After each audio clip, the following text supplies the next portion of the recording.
Up next, the fields are set for thoroughbred racing's richest day, the Breeders' Cup World Thoroughbred Championships. It's all systems go. The first Breeders' Cup race, the Steeplechase, was last week. And Santa Anita remembers the shoe. It's the calm before the storm, next on Long John Silver's Wire to Wire. Long John Silver's Wire to Wire, presented by Citgo.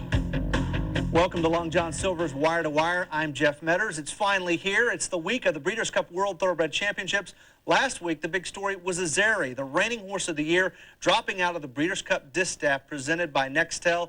But the show must go on. And out there in Southern California is Randy Moss. And Randy, last year you were freezing to death, but this year you're a little warm. Last year at Arlington, we were shivering. Literally, we could see our breath. Just the opposite at Santa Anita in Southern California this week. Right now, 96 degrees. It's been in the 90s, even up to 100 in Southern California all week long. That does not help the Europeans, but a slight weather break expected for Saturday, Breeders' Cup Day, the high only in the low to mid 80s. The post-position draw, the big news held earlier today, Wednesday. And let's take a look at the 8 Breeders' Cup fields. Post position, not a big factor, of course, in the Breeders' Cup distaff presented by Nextel. Only a 7-horse field. Take Charge Lady at 8-1. Adoration, Lady Tack. But you see the second half of the field. Sight Seek now with the absence of horse of the year Azeri. Sight Seek, a very heavy favorite at 6-5 against 9-2 Elo Love and second favorite Got Coco at 2-1. Next up, the Breeders' Cup Juvenile Fillies. 14 in this field. Post position is a key factor at 1 1/16. Number 4, Forest Music, expected to set the pace with Ed Prado. You see the next 4, Ashado, Society Selection, the winner of the Frazette, and the 2 trained by Bob Baffert, class above, the 7-2 second choice in Victory USA. As we round through the rest of the field here, think about the fact that outside post position is a big disadvantage here. And look at who draws the extreme outside. The race favorite, ridden by Julie Crone. For more on that, we caught up with the trainer involved. It adds a little challenge to her. I never noticed, when other people got the 14, I didn't realize how far it was from there down to the rail.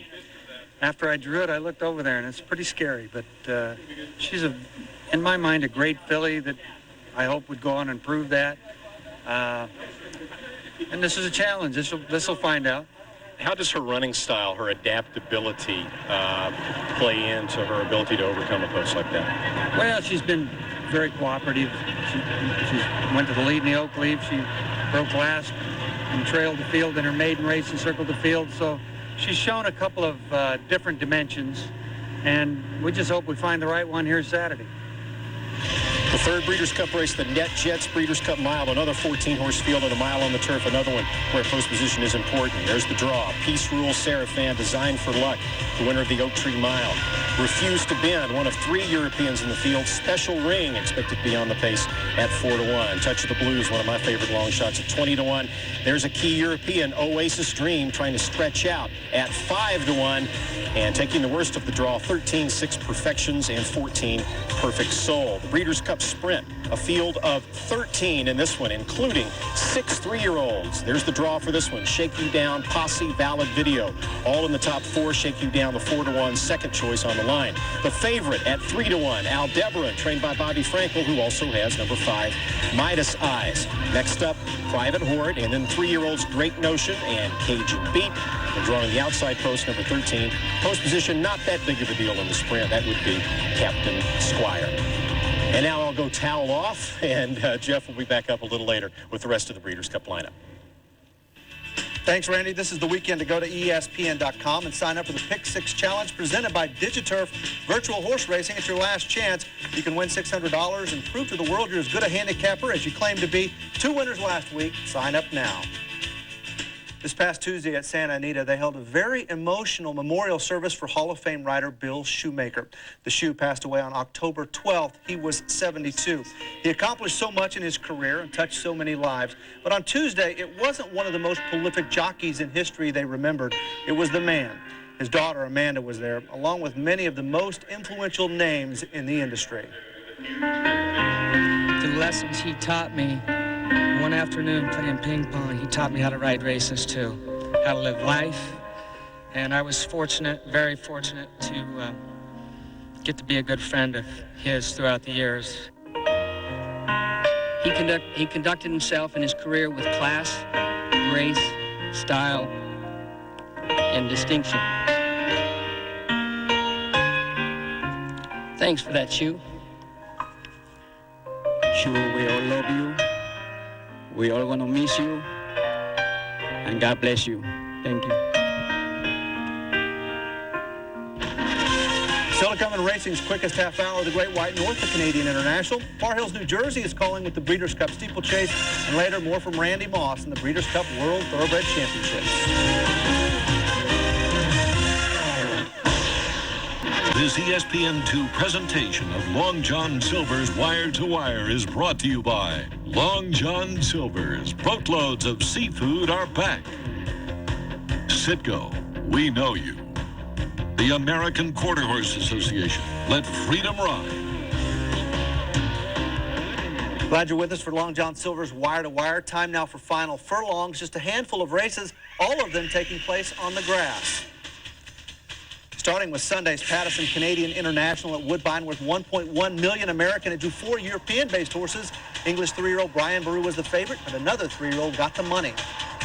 Phoenix Reach comes away with the lead, and they're coming down to the line. Phoenix Reach in a gallant display.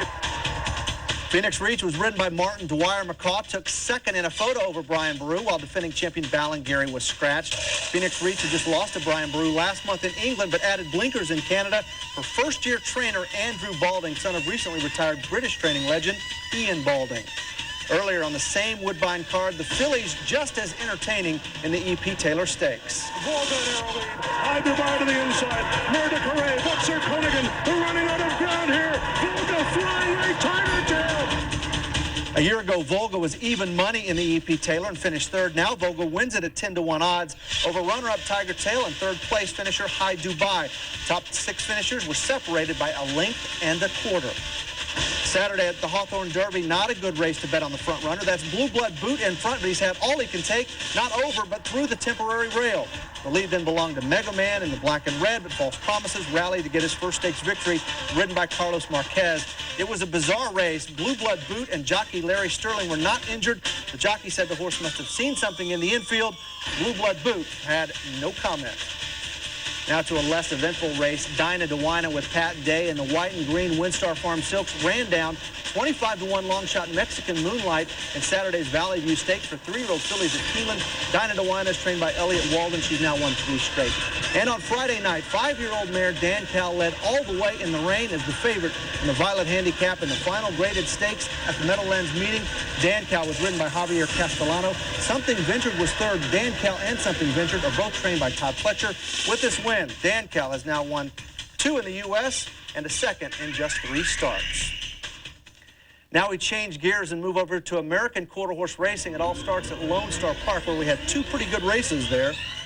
It's the finals of the Dash for Cash Futurity at Grade 1. Total prize money about $400,000. Fastest qualifier had to be Nuts was scratched, opening the door for I'm a Perry Girl and I Make 'em Shake. Racing. Sixes Royal, not well away and veering outwards. Counting Sheep, Just Rapid get the best of it. Followed by I Make 'em Shake. Executive Menace, I'm a Perry Girl is next. Sixes Royal making some ground. It's Just Rapid. I Make 'em Shake. I'm a Perry Girl. The difference would be a nose. I Make 'em Shake won the TQHA Sires Cup Futurity back in August at Sam Houston, and now scores in the Dash for Cash. The gelding by Royal Shakem has won nearly $237,000 in his career. Alvin Brosette rode 5 winners on the night. Now for the Dash for Cash Derby. The favorite was the Jack Brooks trained Silver Eyes. Oak Tree Special was part of an entry and the fastest qualifier. Racing. Dazzling Reflection ducks inward sharply. Snow Big Deal quickly away. Oak Tree Specials in the firing line. Wider out to Silvered Eyes, followed by SLM Snowman. Dazzling Reflection on the inside, battling with Oak Tree Special. Oak Tree Special now kicks clear. Oak Tree Special takes the Dash for Cash Derby. Oak Tree Special, with a very convincing performance, wins the Dash for Cash Derby by 3/4 of a length.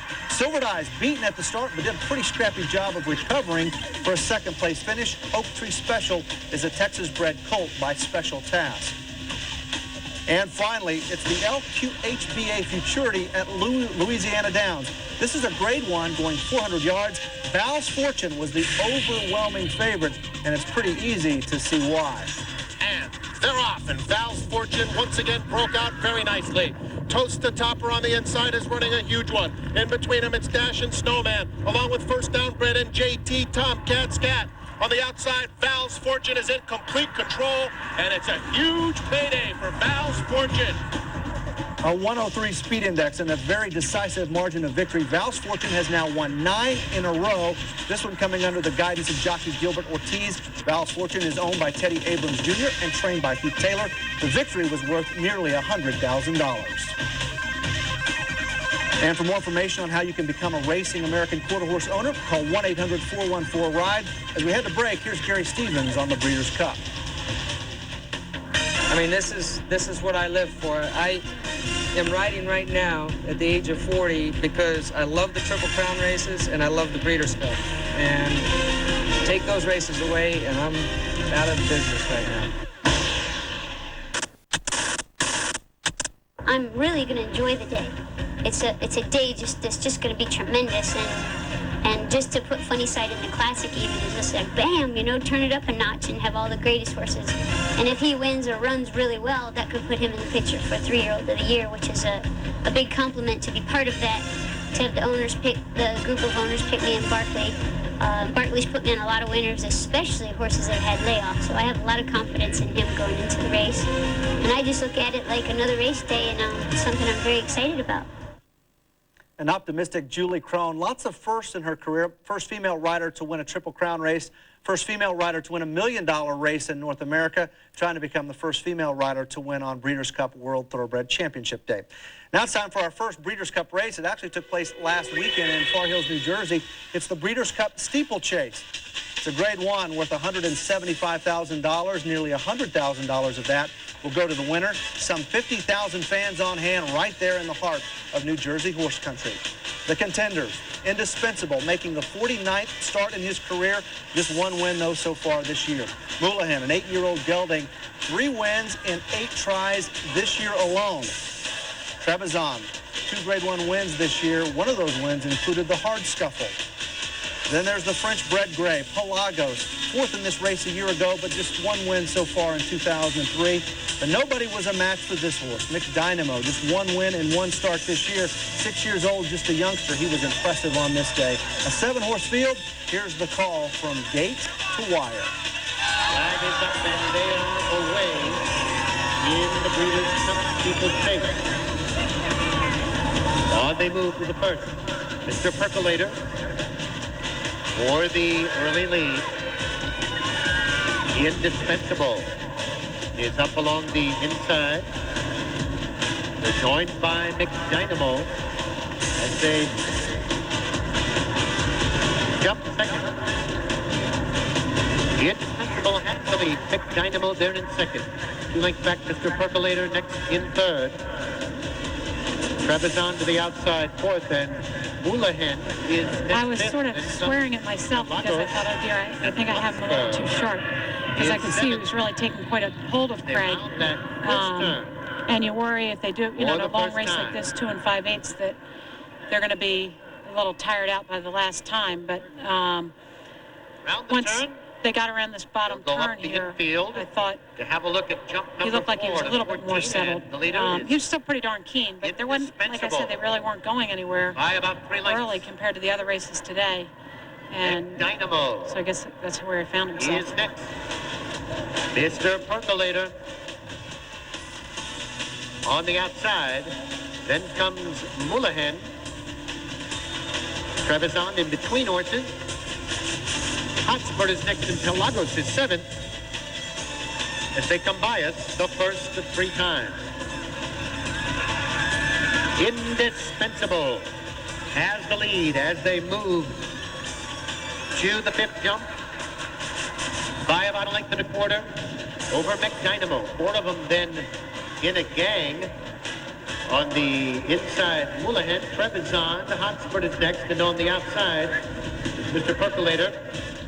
Pelagos is 7th, only about 6 lengths off the pace And down the back straight for the second time to jump number 6. The indispensable McDynamo is alongside. Now McDynamo gets a taste of the lead for the first time and goes to the front by about 2.5. Indispensable is next. Mullahan on the outside. Heads apart with entry mate Mr. Percolator. Trebizond is there between them, then Pelagos and Hotspur. They take the last fence on the back straight. And into the far turn they go. Coming round now to have a look at the ninth jump. It is McDynamo.